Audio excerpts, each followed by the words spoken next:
Okay मेरे विद्वान साथियों, आज हम लोग देखने वाले हैं सॉइल मैकेनिक्स के जो इम्पोर्टेंट डेरिवेशन और न्यूमेरिकल हैं कन्वेंशनल टाइप के, वो सारे न्यूमेरिकल हम कवर करने वाले हैं। ये सारे न्यूमेरिकल आपके एकेटीयू के एग्जाम में जो बीटेक के स्टूडेंट हैं उनके लिए काफ़ी हेल्पफुल रहने वाला है, और ये आपके एसएससी जेई की कन्वेंशनल में भी इस तरीके के ही क्वेश्चन आते हैं, तो दोनों के लिए ही आपके लिए बेनिफिट रहने वाला है।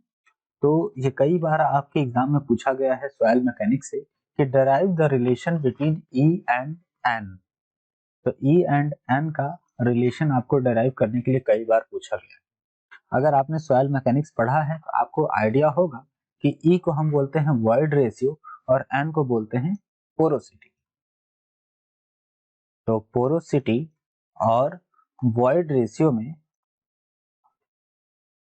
रिलेशन आपको इस्टेब्लिश करना है।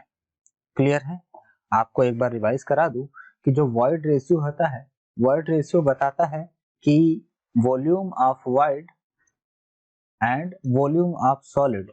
तो वॉल्यूम ऑफ सॉलिड और वॉल्यूम ऑफ वॉइड का एक रिलेशन है, ठीक है, जिसको हम बोलते हैं वॉइड रेशियो। तो कई बार कंफ्यूजन होता है, आप इसको वॉल्यूम ऑफ सॉइल बोलते हो, तो वॉल्यूम ऑफ सॉइल नहीं है, वॉल्यूम ऑफ सॉलिड है।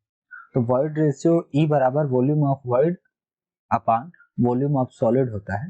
और वहीं पे पोरोसिटी की बात करें तो porosity is nothing but it is the ratio of volume of void to the total volume of soil sample. तो total volume of soil sample और वॉल्यूम ऑफ वॉइड के बीच का रिलेशन है पोरोसिटी। ये बिल्कुल बेसिक टर्म है जो कि आपको पता होगा। अब आपके एग्जाम में पूछता है कि इन दोनों का रिलेशन आप बता दीजिए, derive the relationship between E and N. तो इसको कैसे करना है, चलिए देखते हैं। तो सबसे पहले आपको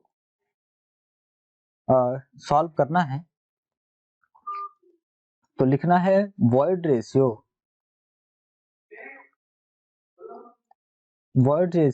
ई is equal to volume of void upon volume of solid.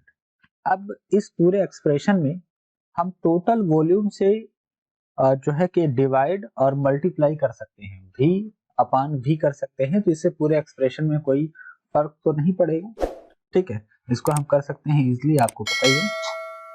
अब वॉइड रेशियो ई बराबर हम लिख सकते हैं volume of void upon total volume into total volume upon volume of solid. अब यहाँ पे आप देख रहे हैं volume of void upon total volume जो कि पोरोसिटी के बराबर है। तो अगले टर्म में हम लिख सकते हैं कि E is equal to N into total volume. Total volume बराबर होता है volume of void plus volume of solid. Clear है? अगर आप थ्री फेज डायग्राम आप देखते हो तो किसी भी सॉइल को स्टडी करने के लिए थ्री फेज डायग्राम में आपने जो है कि क्लासिफाई करा था कि अगर ये आपका सॉइल सैंपल है तो सॉइल सॉलिड है, तो सॉइल सॉलिड को हम वॉल्यूम ऑफ सॉलिड से बोलते थे, और सॉइल के अंदर जो वाटर प्रेजेंट है इसको वॉल्यूम ऑफ वाटर बोला करते थे, और जो एयर प्रेजेंट है, ठीक है, तो एयर को हम लिखते थे वॉल्यूम ऑफ एयर। और टोटल ये वॉल्यूम ऑफ एयर और वॉल्यूम ऑफ वाटर हमारे सॉइल सैंपल में वॉल्यूम ऑफ वॉइड कहलाता था। क्लियर है? तो ये है वॉल्यूम ऑफ सॉलिड और ये है वॉल्यूम ऑफ वॉइड, और टोटल तीनों को ही जब ऐड कर लेते थे तो टोटल वॉल्यूम कहलाता था V। तो यहाँ पे वॉल्यूम ऑफ वॉइड बराबर volume of air plus volume of water हम लिख सकते हैं। क्लियर है? और प्लस वॉल्यूम, ये आप इस तरीके से लिख सकते हो। फिलहाल तो हम टोटल वॉल्यूम को लिख सकते हैं volume of void plus volume of solid. तो यहाँ पे जो टोटल वॉल्यूम है उसको हमने लिख दिया है volume of void plus volume of solid, divide में वॉल्यूम ऑफ सॉलिड तो है। तो जब आप इसको फर्दर जो है सॉल्व करोगे तो ये आ जाएगा volume of void upon volume of solid plus volume of solid upon volume of solid.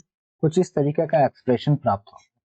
तो जब आप इसको सॉल्व करते हो तो n is equal to n into आता है 1 प्लस, अब देखिए volume of void upon volume of solid को आप लिख सकते हो, volume of void upon volume of solid को लिख सकते हो E। तो यहाँ पे हम पुट कर देते हैं E। क्लियर है? ये हो जाएगा 1 प्लस ई, ये वॉल्यूम ऑफ सॉलिड है, ठीक है, याद रखिएगा। तो इस टोटल एक्सप्रेशन को अगर रीअरेंज करें तो हम लिख सकते हैं n is equal to e upon 1 plus e. ये आपका फार्मूला डेराइव होके आ गया है। ये फार्मूला आपको बहुत अच्छे से पता होगा, अगर आपने जियो टेक्निकल इंजीनियरिंग पढ़ा है तो ये तो बेसिक है, आई होप कि आपको पता होगा। और इसी को एक दूसरे टर्म में भी लिख सकते हैं कि E is equal to N upon 1 minus N, ये भी होता है। और इसको भी आप इस टर्म में भी लिखना चाहें तो लिख सकते हैं। कैसे करेंगे उसको भी देख लेते हैं। देखिए यहाँ से आपको पता है E is equal to N into 1 minus N है, तो इसको अगर सॉल्व करें तो हो जाएगा E इज इक्वल टू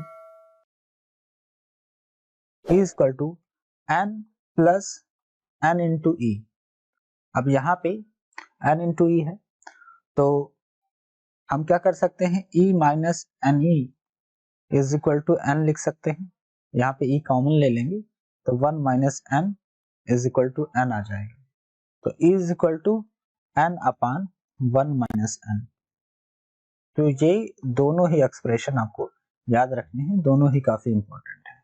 तो इस तरीके से आप कोई भी क्वेश्चन आसानी से सॉल्व कर सकते हैं। तो ये रहा relation between E and N, यानी कि void ratio and porosity. Okay, I hope कि आपको समझ में आया होगा। Thank you so much.